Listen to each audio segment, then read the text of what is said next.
Penabrak bos Indomaret tidak ditahan, polisi sebut keluarga korban tak ingin melanjutkan kasus kerana hukum. Sopir truk berinisial AN yang menabrak petinggi Indomaret Howard Timotius Palar tidak ditahan pihak kepolisian.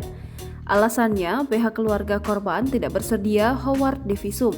Selain itu, mereka juga tidak ingin melanjutkan kasus ini kerana hukum.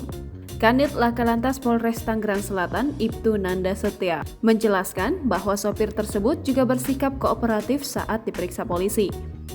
Kendati demikian, polisi tetap melaksanakan prosedural perkara.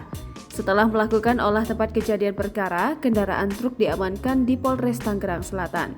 Sopir truk juga sudah dimintai keterangan awal sebagai saksi. Hingga saat ini, polisi masih berupaya untuk mempertemukan sopir truk dan keluarga korban. Akan tetapi, polisi masih menunggu kabar dari keluarga korban yang saat ini masih dalam kondisi berduka. Howard meninggal dunia setelah ditabrak truk di Jalan BSD Grand Boulevard dekat lapangan Aero Modeling BSD City, Pagedangan, Kabupaten Tangerang Selatan. Peristiwa itu terjadi pada Kamis 6 Oktober 2022 sekitar pukul 7.45 waktu Indonesia Barat. Insiden terjadi saat Howard sedang bersepeda bersama istrinya di Jalan BSD Grand Boulevard.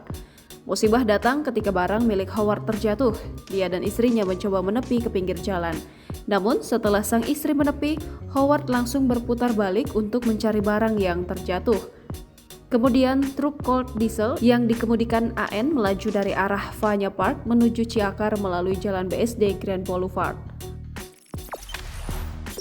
Jangan lupa subscribe, share, komen, dan like ya!